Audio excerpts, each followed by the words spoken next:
देखिए, एक रिपोर्ट के हिसाब से हर साल सिर्फ और सिर्फ क्रिसमस के दिन पर पूरी दुनिया में 120 मिलियन से भी ज़्यादा ट्री काट दिए जाते हैं, जिसकी वजह से पूरी दुनिया में 2 से 3 billion KG of carbon footprint जमा होते हैं। और अगर रिकॉर्ड की माने तो अकेले ग्रेट ब्रिटेन में 8 मिलियन से ज़्यादा कंज्यूम हो जाते हैं, और भी सिर्फ और सिर्फ क्रिसमस बनाने के लिए। और ये तो कुछ भी नहीं है, बल्कि यूनाइटेड स्टेट में तो 35 से लेकर 40 मिलियन से ज़्यादा ट्री बेचे जाते हैं सिर्फ और सिर्फ क्रिसमस बनाने के लिए। हालांकि इतने ज़्यादा पेड़ कटते हैं, और इससे बचने के लिए यूएस और यूके जैसे देश प्लास्टिक के कई सारे पेड़ बनवाती है, जिसकी वजह से कुछ फायदा तो बिल्कुल भी नहीं होता, पर अलग से प्लास्टिक और जमा हो जाता है, जो कि और ज़्यादा कार्बन फुटप्रिंट को जमा करता है, और ऐसे कई ज़्यादा वेस्ट जमा हो जाता है जो कि चाइना से इंपोर्ट किया जाता है। यूनाइटेड स्टेट्स ऑफ अमेरिका और यूके वगैरह तो कुछ भी नहीं। क्या आपको मालूम है, यूरोप में अकेले 50 मिलियन से भी ज़्यादा ट्रीज क्रिसमस डे को सेलिब्रेट करने के लिए काट दिए जाते हैं, और ऑस्ट्रेलिया में भी 5 से 6 मिलियन क्रिसमस ट्री हर साल क्रिसमस ट्री की सजावट। कनाडा, रशिया और कई सारी एशियन कंट्रीज को अगर जोड़ लें तो ये आंकड़ा 40 से 45 मिलियन तक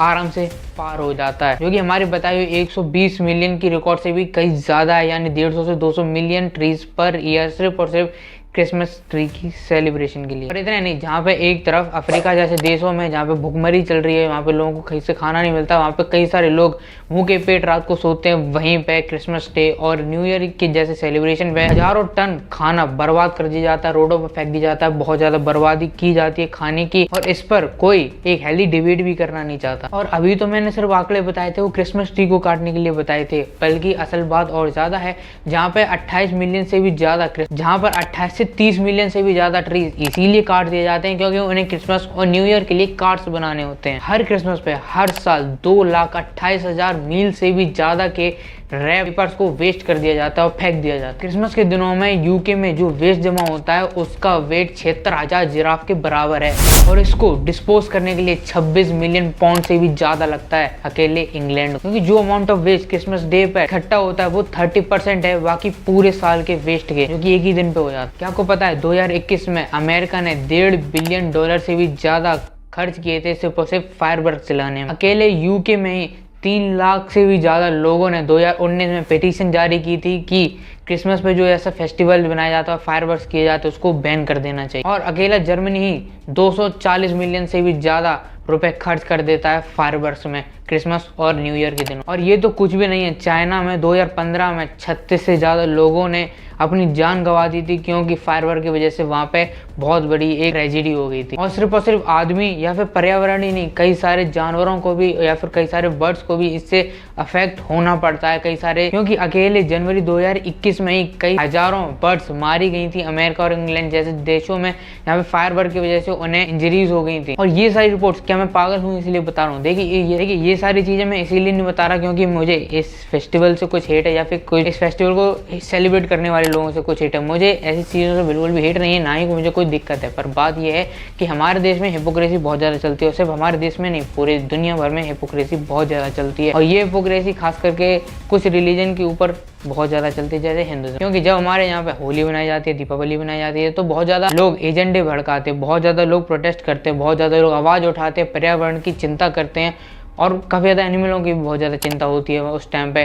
कई सारे लोग कहते हैं वो लोग बहरे हो जाएंगे, कुछ लोग कहते हैं उन्हें फायरवर्क वगैरह से कुत्ते डरते हैं, कुछ कहते हैं जानवर डरते हैं, काफ़ी ज़्यादा बर्ड्स डरती हैं। ये सारी प्रॉब्लम तब होती हैं जब दीपावली होती है, पर ये प्रॉब्लम तब नहीं होती जब वर्ल्ड कप में न जाने कितने लाखों रुपए के पटाखे फूट दिए जाते हैं। ये प्रॉब्लम तब नहीं होती जब क्रिसमस डे या फिर न्यू ईयर जैसी सेलिब्रेशनों में लाखों करोड़ रुपए के फायरवर्क्स चला दिए जाते हैं। ये प्रॉब्लम तब नहीं होती, पर ये प्रॉब्लम तभी होती है जब दीपावली मनाई जाती है। और ये मैं कुछ उड़ती हुई हवा में नहीं कह रहा, ये सारे चीज़ों के फैक्ट्स मैं ऑलरेडी अपनी वीडियो की शुरुआत में दे चुका हूँ, क्योंकि इस पे कोई सवाल नहीं। हिपोक्रेसी वाली बात भी कोई हवा वाली बात नहीं है। आप भी जानते हो कि जब 2023 की इसी साल की जब दीपावली बनी थी, तो हमारे देश में दीपावली को सुप्रीम कोर्ट ने तक बैन कर दिया था, यानी कि अगर कोई फायरवर्क्स खरीदता हुआ या फिर जलाता हुआ भी पकड़ा जाता है तो उसको जेल में रखा जाएगा, उस पर लीगली एक्शन लिया जाएगा।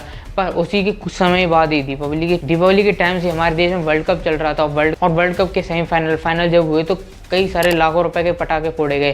क्या उस पर कभी बैन लगा? हमारे देश में अभी क्रिसमस आने वाला है, क्या उसके कुछ दिनों बाद न्यू ईयर आने वाला है, और हमारे सिर्फ देश में नहीं बल्कि पूरी दुनिया में लाखों करोड़ रुपए के पटाखे फोड़े जाएंगे।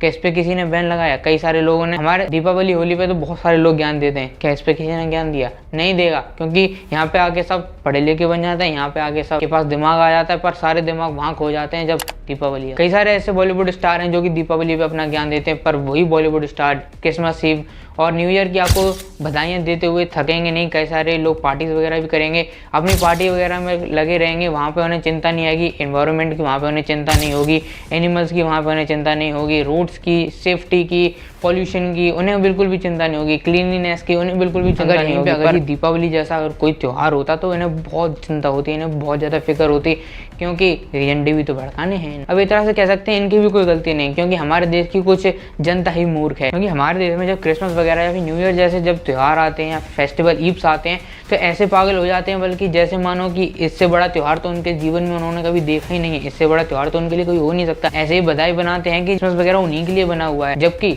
ऐसा सामने से कभी मुझे देखने को मिला। हर कोई ऐसे टाइम पे हर एक दूसरे को बधाई बांटता हुआ दिखता है, पर क्या आपने कभी ये सोचा है कि क्या इन लोगों ने कभी रामनवमी की बधाई किसी को दी है? क्या इन लोगों ने कभी गुरु नानक जयंती की कभी किसी को बधाई दी है? क्या फिर ऐसे किसी त्यौहार की इन लोगों ने बधाई दी है? नहीं देंगे। पर हमारे यहाँ पे लोग पागल हैं, इनकी क्रिसमस वगैरह की बधाई जरूर देंगे। देखिए क्रिसमस ईव आने वाली है और उसके बाद न्यू ईयर शुरू हो जाएगा, पर आपको क्या मालूम है 20 दिसंबर से लेकर 26 से 27 दिसंबर के बीच में हमारे देश के महान गुरु गोविंद सिंह जी के परिवार में क्या हुआ था? जी हाँ, अगर आपको नहीं मालूम तो मैं आपको बता दूं कि 20 दिसंबर से लेकर 27 दिसंबर के बीच में गुरु गोविंद सिंह जी का पूरा परिवार खत्म कर दिया गया था, और वो कारण सिर्फ ये था कि उन लोगों ने हमारे धर्म के लिए, हमारे देश के लिए, रक्षा के लिए अपनी जान निछावर कर दी थी। वो किसी से डरे नहीं थे, उन्होंने अपने केस नहीं कटवाए थे। आजकल के दोगले लोगों की तरह उन्होंने अपनी बातें नहीं बदली थी। वो चाहते तो अपने भी कल्चर बदल सकते, पर वो अपने मॉरल्स जानते थे, अपनी अस्तित्व जानते थे। इसी वजह से बहुत ही छोटे उम्र में भी उन्होंने अपने बच्चों को ऐसी सीख दे दी थी कि वो भी अपने धर्म और अपने पंथ के लिए जान देने के लिए निछावर हो गए और बिल्कुल भी डरे नहीं। इसी में से आपको, और अगर नाम नहीं मालूम है तो मैं आपको बता दूं, इनमें से एक थे फतेह सिंह जो कि 26 दिसंबर 704 को उनको शहादत मिली थी। एक थे साहिबजादा जुजाई अजीत सिंह और एक थे जोरावर सिंह, इनके बारे में कोई ध्यान नहीं देगा, इनके बारे में कोई पढ़ेगा नहीं, इनके बारे में कोई जानना नहीं चाहेगा, क्योंकि इन्हें क्रिसमस मनाना है। और ये सारी चीजें मैं इसलिए नहीं कह रहा, मैं फिर से बता दूं कि मुझे हेट है, मैं अपनी ओपिनियन देना चाह रहा था। बाकी आपको ये वीडियो कैसी लगी मुझे कमेंट में जरूर बताना। अगर ये वीडियो अच्छी लगी तो इस वीडियो को लाइक और चैनल को सब्सक्राइब प्लीज कर लेना। मिलते हैं इसी और वीडियो में।